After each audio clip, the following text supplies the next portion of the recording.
The Invisible Man. Written by H.G. Wells. Read for you by Ed French. Chapter 7. The Unveiling of the Stranger. The stranger went into the little parlor of the Coach and Horses about 5:30 in the morning, and there he remained until near midday, the blinds down, the door shut, and none, after Hall's repulse, venturing near him. All that time he must have fasted. Thrice he rang his bell, the third time furiously and continuously, but no one answered him. "Him and his goat of the devil, indeed," said Mrs. Hall. Presently came an imperfect rumor of the burglary at the vicarage, and two were put together. Hall, assisted by Wadgers, went off to find Mr. Shuckleforth, the magistrate, and take his advice. No one ventured upstairs.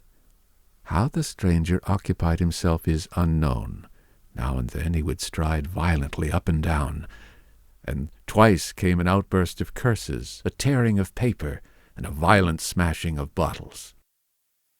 The little group of scared but curious people increased. Mrs. Huxter came over. Some gay young fellows resplendent in black ready-made jackets and piqué paper ties, for it was Whit Monday, joined the group with confused interrogations. Young Archie Harker distinguished himself by going up the yard and trying to peep under the window blinds. He could see nothing, but gave reason for supposing that he did, and others of the Iping youth presently joined him. It was the finest of all possible Whit Mondays, and down the village street stood a row of nearly a dozen booths, a shooting gallery, and on the grass by the forge were 3 yellow and chocolate wagons, and some picturesque strangers of both sexes putting up a coconut shy. The gentlemen wore blue jerseys, the ladies white aprons, and quite fashionable hats with heavy plumes. Wadger of the Purple Fawn, and Mr. Jaggers, the cobbler, who also sold old, second-hand ordinary bicycles, were stretching a string of Union Jacks and Royal Ensigns, which had originally celebrated the first Victorian Jubilee, across the road.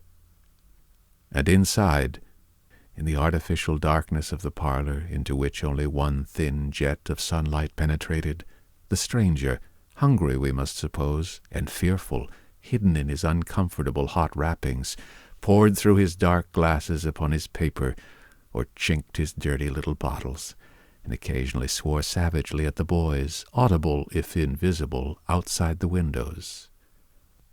In the corner by the fireplace lay the fragments of 6 smashed bottles, and a pungent twang of chlorine tainted the air. So much we know from what was heard at the time and from what was subsequently seen in the room.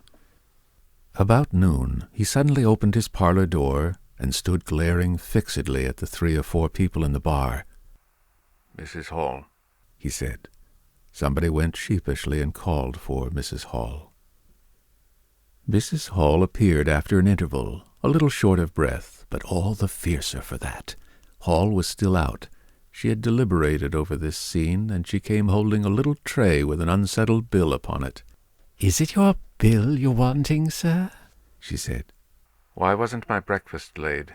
Why haven't you prepared my meals and answered my bell? Do you think I live without eating?" "Why isn't my bill paid?" said Mrs. Hall. "That's what I want to know." "I told you 3 days ago I was awaiting a remittance." "I told you 2 days ago I wasn't going to await no remittances. You can't grumble if your breakfast waits a bit if my bill's been waiting these 5 days, can you?" The stranger swore briefly but vividly. "Nar, nar," from the bar. "And I'd thank you kindly, sir, if you'd keep your swearing to yourself, sir," said Mrs. Hall. The stranger stood looking more like an angry diving helmet than ever. It was universally felt in the bar that Mrs. Hall had the better of him. His next words showed as much. "Look here, my good woman," he began. "Don't good woman me," said Mrs. Hall. "I've told you my remittance hasn't come." "Remittance, indeed," said Mrs. Hall. "Still, I dare say, in my pocket." "You told me 3 days ago you hadn't anything but a sovereign's worth of silver upon you." "Well, I found some more." "Hello," from the bar. "I wonder where you found it," said Mrs. Hall. That seemed to annoy the stranger very much. He stamped his foot. "What do you mean?" he said. "That I wonder where you found it," said Mrs. Hall. "And before I take any bills or get any breakfasts or do any such things whatsoever, you got to tell me one or two things I don't understand, and what nobody don't understand, and what everybody is anxious to understand. I want to know what you've been doing to my chair upstairs, and I want to know how 'tis your room was empty and how you got in again. Them as stops in this house comes in by the doors. That's the rule of the house, and that you didn't do. And what I want to know is how you did come in, and I want to know—" Suddenly the stranger raised his gloved hands clenched, stamped his foot, and said, "Stop!" with such extraordinary violence that he silenced her instantly. "You don't understand," he said. "who I am, or what I am. I'll show you. By heaven, I'll show you!" Then he put his open palm over his face and withdrew it. The center of his face became a black cavity. "Here," he said. He stepped forward and handed Mrs. Hall something which she, staring at his metamorphosed face, accepted automatically. Then, when she saw what it was, she screamed loudly, dropped it, and staggered back. The nose. It was the stranger's nose, pink and shining, rolled on the floor. Then he removed his spectacles, and everyone in the bar gasped. He took off his hat, and with a violent gesture tore at his whiskers and bandages. For a moment they resisted him. A flash of horrible anticipation passed through the bar. "Oh, my God," said someone. Then off they came. It was worse than anything. Mrs. Hall, standing open-mouthed and horror-struck, shrieked at what she saw and made for the door of the house. Everyone began to move. They were prepared for scars, disfigurements, tangible horrors, but nothing. The bandages and false hair flew across the passage into the bar, making a hobbledehoy jump to avoid them.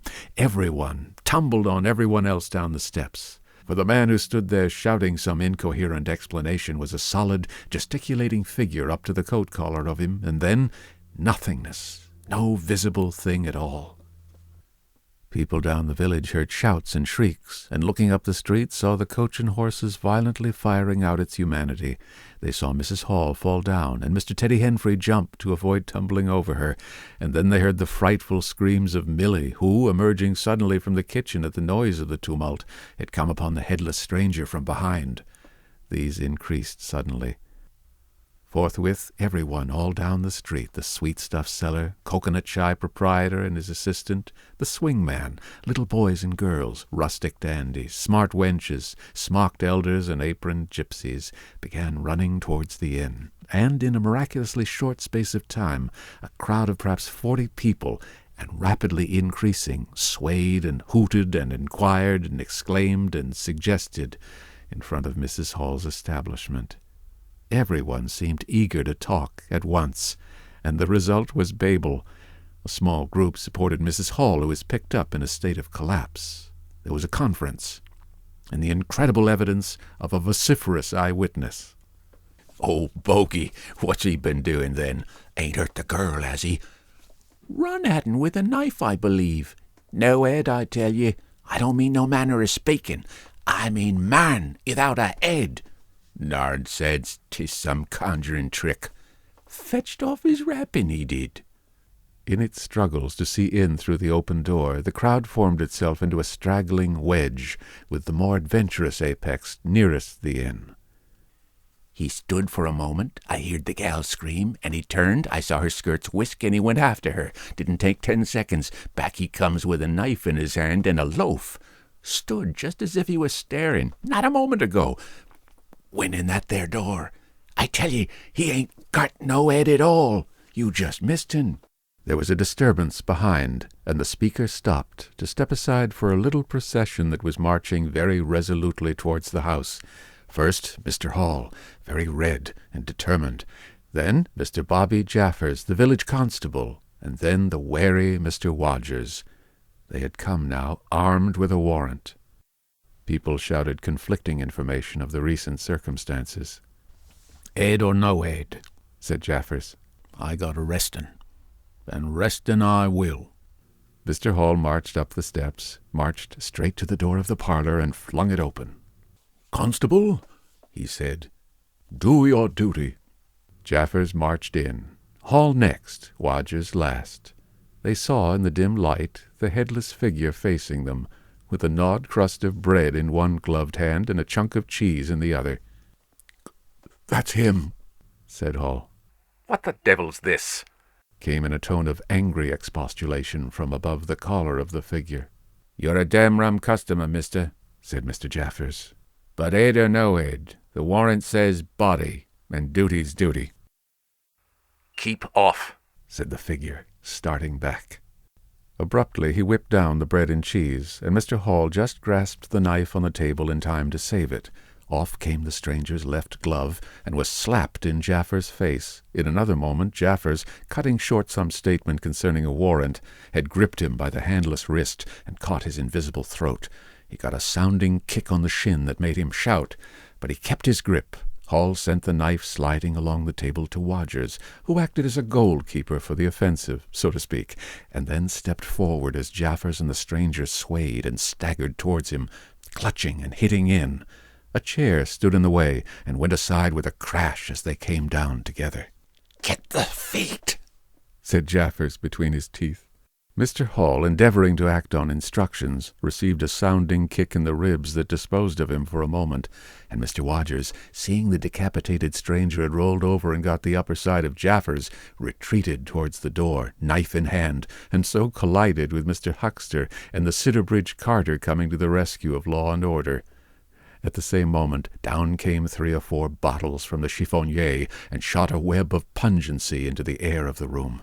I'll surrender, cried the stranger, though he had Jaffers down, and in another moment he stood up panting, a strange figure, headless and handless, for he had pulled off his right glove now as well as his left. It's no good, he said, as if sobbing for breath. It was the strangest thing in the world to hear that voice coming as if out of empty space. But the Sussex peasants are perhaps the most matter-of-fact people under the sun. Jaffers got up also, and produced a pair of handcuffs. Then he stared. I say, said Jaffers, brought up short by the dim realization of the incongruity of the whole business. Darn it, can't use 'em as I can see. The stranger ran his arm down his waistcoat, and as if by a miracle the buttons to which his empty sleeve pointed became undone. Then he said something about his shin, and stooped down. He seemed to be fumbling with his shoes and socks. Why, said Huckster suddenly, that's not a man at all. It's just empty clothes. Look, you can see down his collar and the linings of his clothes. I could put my arm. He extended his hand. It seemed to meet something in mid-air, and he drew it back with a sharp exclamation. I wish you'd keep your fingers out of my eye, said the aerial voice in a tone of savage expostulation. The fact is, I'm all here, head, hands, legs, and all the rest of it, but it happens I'm invisible. It's a confounded nuisance, but I am. That's no reason why I should be poked to pieces by every stupid bumpkin and Iping, is it? The suit of clothes, now all unbuttoned and hanging loosely upon its unseen supports, stood up, arms akimbo. Several other of the men-folks had now entered the room, so that it was closely crowded. Invisible, eh? said Huckster, ignoring the stranger's abuse. Who ever heard the likes of that? It's strange, perhaps, but it's not a crime. Why am I assaulted by a policeman in this fashion? Ah, that's a different matter, said Jaffers.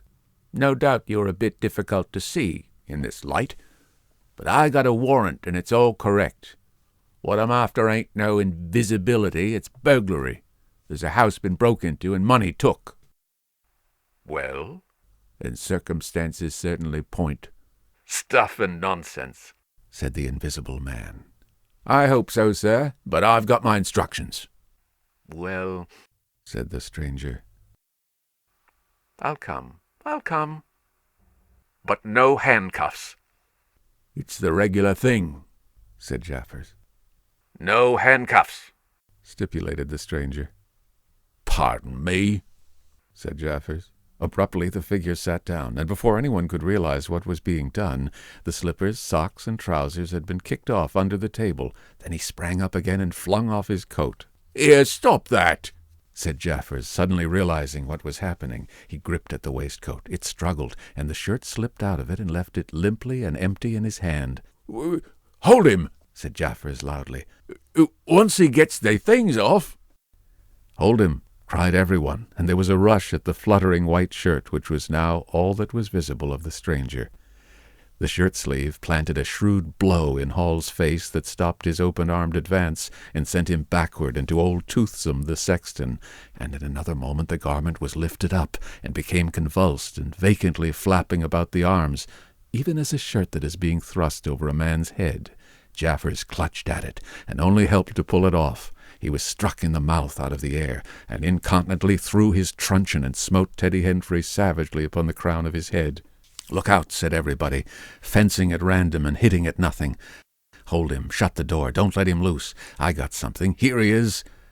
A perfect babel of noises they made. Everybody, it seemed, was being hit all at once, and Sandy Wadgers, knowing as ever, and his wits sharpened by a frightful blow in the nose, reopened the door and led the rout.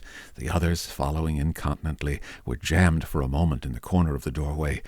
The hitting continued. Phipps the Unitarian had a front tooth broken, and Henfrey was injured in the cartilage of his ear. Jaffers was struck under the jaw, and turning, caught at something that intervened between him and Huckster in the melee and prevented their coming together. He felt a muscular chest, and in another moment the whole mass of struggling, excited men shot out into the crowded hall. "I got him!" shouted Jaffers, choking and reeling through them all, and wrestling with purple face and swelling veins against his unseen enemy. Men staggered right and left as the extraordinary conflict swayed swiftly towards the house door and went spinning down the half-dozen steps of the inn. Jaffers cried in a strangled voice, holding tight, nevertheless, and making play with his knee, spun around, and fell heavily undermost with his head on the gravel. Only then did his fingers relax. There were excited cries of "Hold him! Invisible!" and so forth, and a young fellow, a stranger in the place whose name did not come to light, rushed in at once, caught something, missed his hold, and fell over the constable's prostrate body. Halfway across the road, a woman screamed as something pushed by her. A dog, kicked apparently, yelped and ran howling into Huckster's yard. And with that, the transit of the invisible man was accomplished. For a space people stood amazed and gesticulating, and then came panic, and scattered them abroad through the village as a gust scatters dead leaves. But Jaffers lay quite still, face upward and knees bent, at the foot of the steps of the inn.